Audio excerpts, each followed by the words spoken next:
Il est certain que les savants d'il y a 150 ans, les contemporains de la naissance de l'égyptologie moderne, savaient parfaitement que l'Égypte était une civilisation nègre et négro-africaine. Il ne manquait pas de science, absolument pas. Mais ils ont falsifié sciemment l'histoire. Cheikh Anta Diop naît en 1923 dans le village de Tchétou, au Sénégal. Très tôt, il est envoyé chez un maître coranique, puis à l'école française. Le jeune Cheikh Anta est alors profondément marqué par la vision de l'Afrique qui y est enseignée. En 1946, Cheikh Anta Diop part poursuivre ses études en France, à la Sorbonne. Il se rêve en ingénieur en aéronautique. Et pour cela, il mène un double cursus en sciences humaines et en sciences exactes.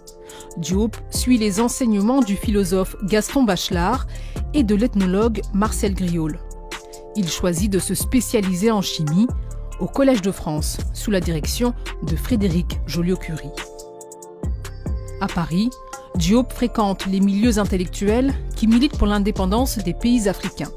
Les étudiants se retrouvent autour d'Alioune Diop, qui a ouvert au cœur de Paris la librairie Présence africaine. Parmi eux, Aimé Césaire ou encore Léopold Sédar Senghor.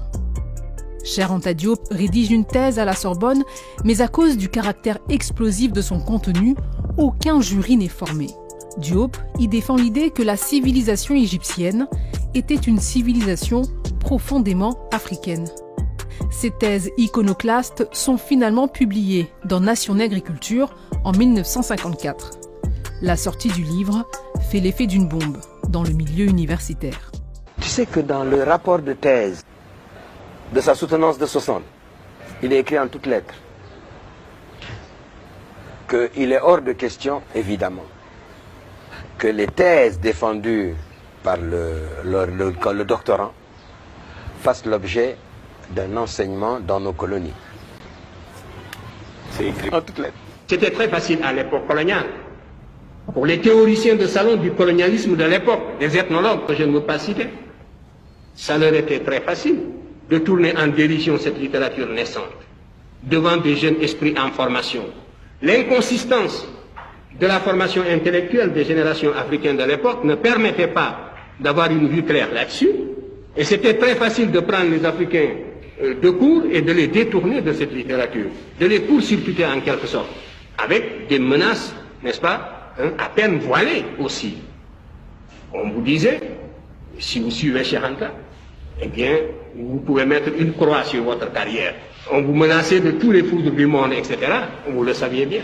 À partir du moment où un peuple ne contrôle plus son système éducationnel, n'est-ce pas, qu'il ne peut plus transmettre librement les connaissances et ce qu'il croit utile de savoir dans la vie, quand un peuple se substitue à sa place pour le faire, c'est fini. Est-ce que les Antilles sont un exemple Sans aucun doute, non pas seulement les Antilles, mais nous tous.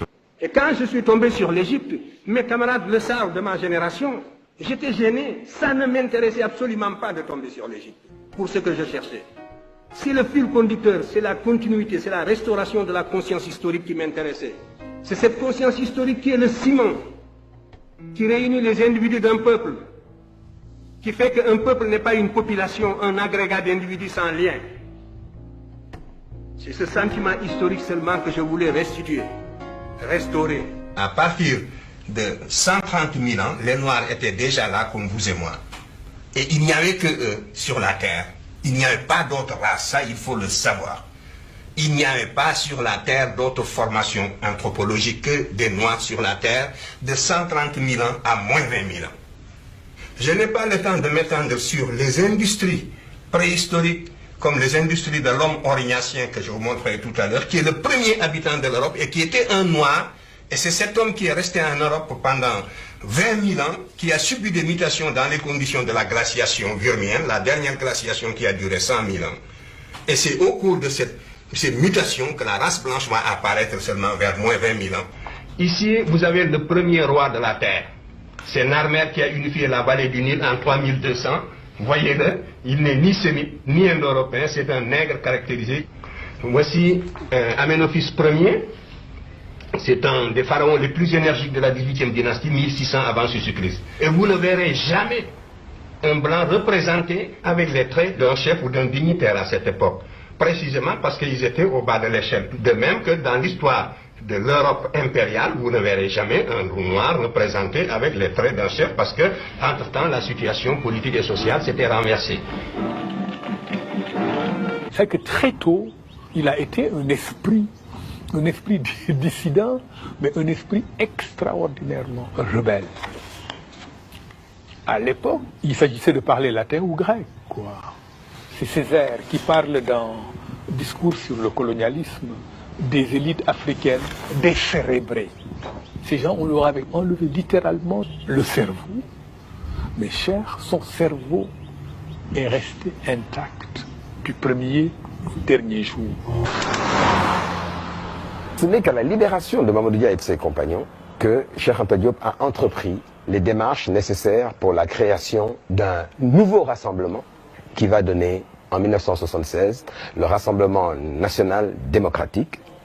Le président Senghor lui a refusé le récépissé de reconnaissance jusqu'à son départ le 1er janvier 1981. Et l'un des premiers actes que va poser le président Abdou Diouf sera précisément de reconnaître le RND, ainsi qu'à d'ailleurs tous les autres partis. Ils avaient 7 candidats ou 8 contre moi.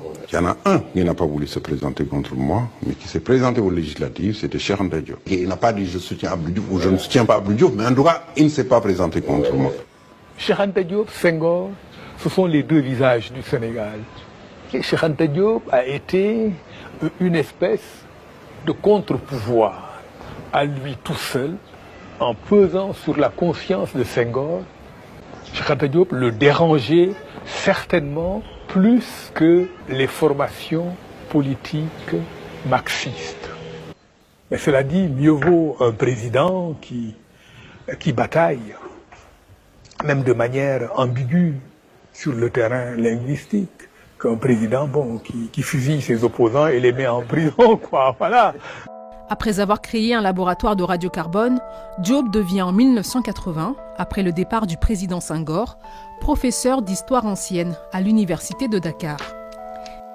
Il y enseignera jusqu'à sa mort, le 7 février 1986, à 63 ans. Si réellement l'égalité intellectuelle est tangible, l'Afrique devrait, sur des thèmes controversés, être capable d'accéder à la vérité par sa propre investigation intellectuelle, se maintenir à cette vérité jusqu'à ce que l'humanité sache que l'Afrique ne sera plus frustrée, que les idéologues perdront leur temps parce qu'ils ont rencontré des intelligences égales qui peuvent leur tenir tête sur le plan de la recherche de la vérité.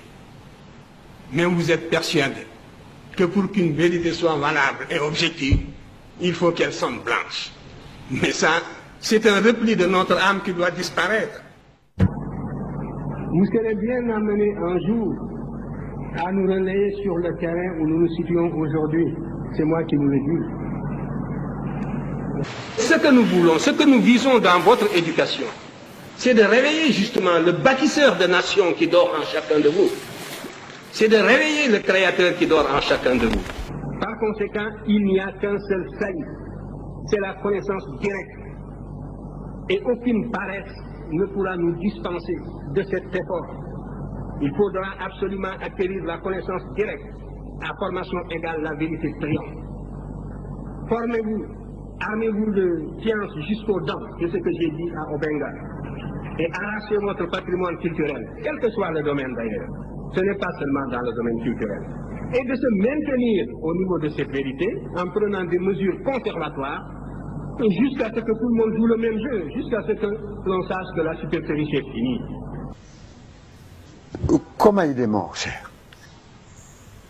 Cheikh Anta Diop, si tu veux mon avis, c'est toute l'Afrique qui a perdu encore, qui a raté le coche.